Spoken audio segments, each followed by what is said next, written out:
एक लड़का जिसकी उम्र 23 से 24 साल रहती है, जो कि एक कंपनी में काम कर रहा होता है, और एक मशीन के चपेट में आने से उसका एक हाथ कट जाता है। और जब हाथ कट जाता है तो उस कंपनी में कुछ लोग जो काम कर रहे होते हैं, कंपनी के मालिक से कहने पे उसे एक हॉस्पिटल में ले जाते हैं। वहां पे उसे एडमिट करते हैं, उसका इलाज शुरू हो जाता है। उसके मोबाइल फोन से एक नंबर लिया जाता है और उस नंबर पे जब कॉल किया जाता है तो एक लड़की फोन रिसीव करती है। इसके बाद जैसे ही वो लड़की जानती है कि इस लड़के का हाथ कट गया, वो रोती बिलखती हुई हॉस्पिटल पहुंचती है। और जब वो हॉस्पिटल पहुंचती है तभी उस लड़की के घर वाले भी आ जाते हैं, वहां पे हंगामा शुरू कर देते हैं। और हंगामा शोर शराबा इतना ज्यादा होने लगता है कि मजबूरन अब हॉस्पिटल के जो कर्मचारी है उनको बीच बचाव के लिए आना पड़ता है। और वो लोग कहते हैं कि ऐसा है, पहले तो मरीज का ध्यान रखो, मरीज को ठीक हो जाने दो, इसके बाद जो भी होगा सुलह समझौता अपना बाद में कर लेना। इसके बाद उस लड़की की बहन तो चली जाती है। बाकी आखिरकार ये लड़की कौन थी और ये हंगामा क्यों हो रहा था, झगड़े क्यों हो रहे थे, इसको जानने के लिए हमारे साथ वीडियो में अंत तक बने रहिएगा। नमस्कार, मैं सावित्री यादव क्राइम कथा में आप सभी का स्वागत करती हूँ। उम्मीद है हमारी क्राइम कथा की सारी फैमिली अच्छी होगी, अपना ख्याल रख रही है। आज जिस सच्ची कहानी को लेकर आप लोगों के बीच में आई हूँ, बड़ी ही रोचक है और इसके साथ एक बहुत बड़ी सीख देके जाने वाली है। तो इस कहानी को पूरा जानने के लिए हमारे साथ तो वीडियो में बने ही रहिए। पर आप लोगों के एक लाइक से हमारा हौसला बढ़ता है, और जैसे आप लोगों ने पहले अपना सपोर्ट किया, अपना साथ दिया, वैसे ही मुझे अब भी इंतजार है कि आप लोग वैसे ही हमारा साथ दें। तो चलिए ज्यादा बात ना करते हुए आज की कहानी की शुरुआत करते हैं। दरअसल मैं बात कर रही हूँ बिहार प्रदेश का एक जिला लगता है जुमई, और यहीं का एक थाना लगता है झाझा थाना। इसी थाना क्षेत्र का रहने वाला नीरज, जिसकी उम्र 23 से 24 साल रहती। नीरज की दोस्ती इंस्टा पे एक लड़की से होती है जिसका नाम सुमित्रा होता है। सुमित्रा भी 18 से 19 साल की लड़की। अब दोनों की दोस्ती इंस्टा पे तो होती है, बाकी ये दोस्ती कब प्यार में बदल जाती है शायद इनको भी खबर नहीं लगती, और ये अब एक दूसरे से मिलना जुलना भी शुरू कर देते हैं, जिससे कि अब सुमित्रा के घर वालों को ये बात पता चल जाती है कि इसका किसी नीरज नाम के लड़के से ना सिर्फ दोस्ती है बल्कि ये दोनों एक दूसरे के साथ मिलते भी हैं। घर वालों ने एक फैसला किया कि क्यों ना सुमित्रा को उसके बहन के पास भेज दिया जाए, जो कि गुजरात प्रदेश में रहती है, लगभग बिहार से 2500 किलोमीटर दूरी पे।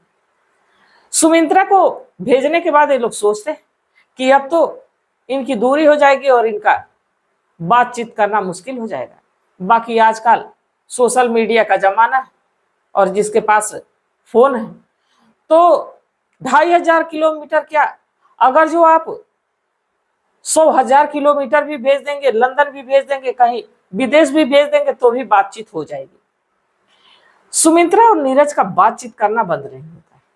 धीरे धीरे वक्त गुजरता है और एक दिन नीरज भी फैसला करता है कि अब मैं भी गुजरात प्रदेश जाऊंगा और वहां जाके काम धाम भी करूंगा और साथ में हमारी सुमित्रा से मुलाकात भी हो जाएगी। अब वो भी अपने घर वालों से बात करता है, नीरज भी, और अपने घर से 2500 किलोमीटर की दूरी पे गुजरात प्रदेश पहुंचता है, जहां जाके वो एक कंपनी में काम भी करने लगता है। जैसे ही सुमित्रा को बताता है कि मैं भी गुजरात आ गया, तो सुमित्रा के खुशी का ठिकाना नहीं रहता। वो अपने इलाके का नाम बताती है, लगभग उसी इलाके के आसपास नीरज भी कमरा लेता है और दोनों की बातचीत फोन के जरिए हो ही रही थी। अब वहां भी दोनों मिलने जुलने लगते हैं, वक्त गुजरने लगता है। अब इस बात की जानकारी ना सिर्फ सुमित्रा के बहन को लगती बल्कि उसके बहनोई को भी लग जाती है, और इसके लिए वो रोकने टोकने की कोशिश भी करते हैं। सुमित्रा के साथ मारपीट भी करते हैं, गाली गलौज भी करते हैं।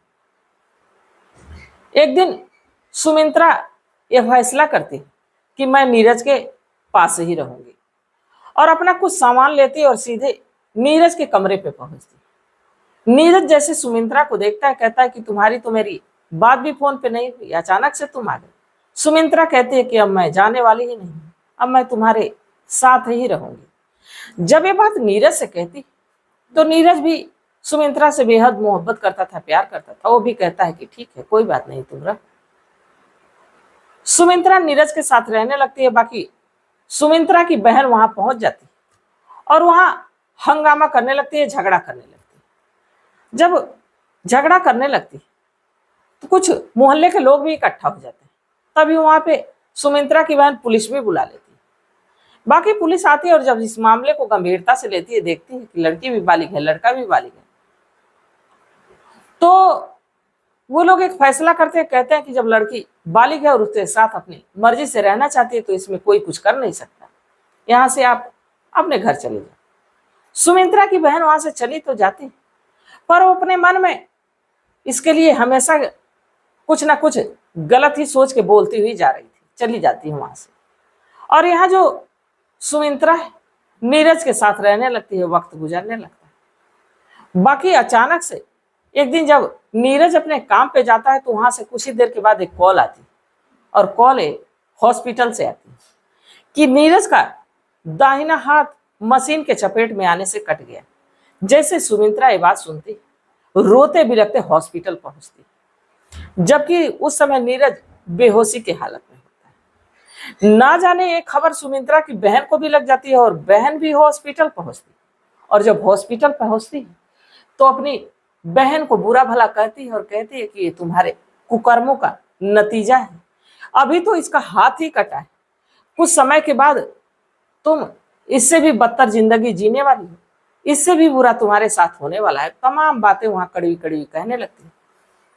अब जब हॉस्पिटल में ये हंगामा करने लगती है तो कुछ हॉस्पिटल के कर्मचारी आते हैं, कहते हैं कि आप कैसी महिला, एक व्यक्ति अपने जिंदगी और मौत से जूझ रहा है और आप आके यहाँ पे हंगामा कर रहे, जो भी निपटारा करना होगा जब मरीज ठीक हो जाएगा इसके बाद कर लेना। अब वहां से सुमित्रा की बहन तो चली जाती है। बाकी सुमित्रा वहां पे कुछ देर के बाद जब देखती है कि उसके जो साथ रहने वाला लड़का, जो प्रेमी है उसका नीरज, उसको जब होश आता है तो सारी बात सुमित्रा बताती है कि कैसे उसकी बहन आई थी, कैसी कैसी बातें कह रही थी।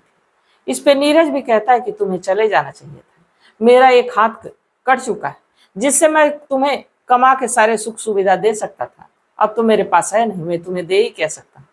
बाकी सुमित्रा कहती है कि क्या हुआ, अगर जो यही दुर्घटना मेरे साथ हो गई रहती तो क्या तुम मुझे छोड़ देते, मैं भी तुम्हें छोड़ के जाने वाली नहीं। जब ये बात सुमित्रा कहती है तो नीरज भी कुछ कह नहीं पाता। नीरज के घर वालों को भी खबर लगती है, नीरज के घर वाले भी आते हैं। हॉस्पिटल में कुछ दिन नीरज का इलाज चलता है।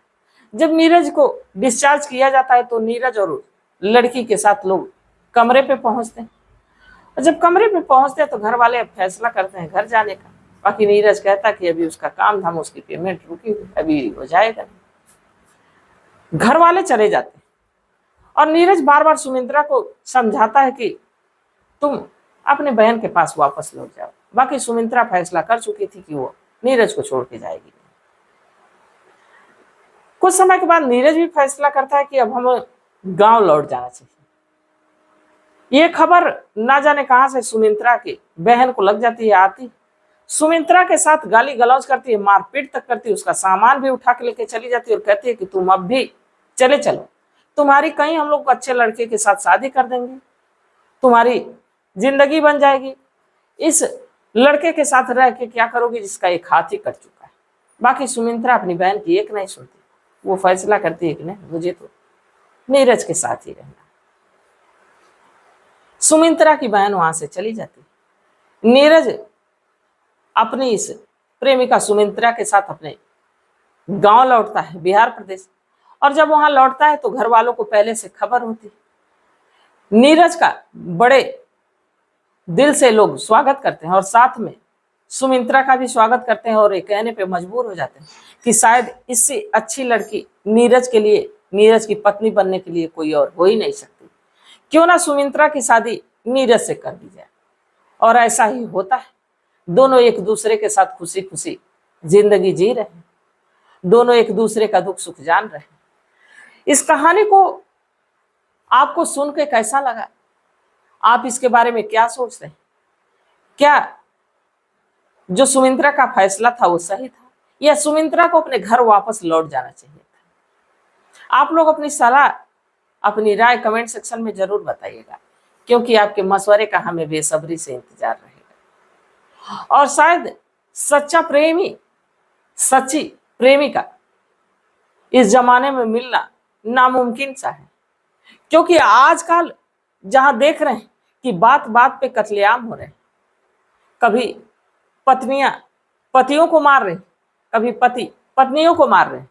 ये तमाम सोशल मीडिया पे इस चीज से देखिए, सोशल मीडिया पटा पड़ा है, जहां पे एक ऐसी कहानी जो को दिल को छू जाती है, जहां लड़के के ऊपर लाख मुसीबत आती है पर लड़की उसका साथ नहीं छोड़ती। तो आप लोग अपनी सलाह, अपनी राय कमेंट सेक्शन में जरूर बताइएगा। आपके मशवरे का हमें बेसब्री से इंतजार रहेगा। तो तब तक आप लोग अपना ख्याल रखें, अपने परिवार का ख्याल रखें, बाल बच्चों का ख्याल रखें। मिलते हैं कल एक नई वीडियो के साथ, तब तक के लिए जय हिंद, जय भारत।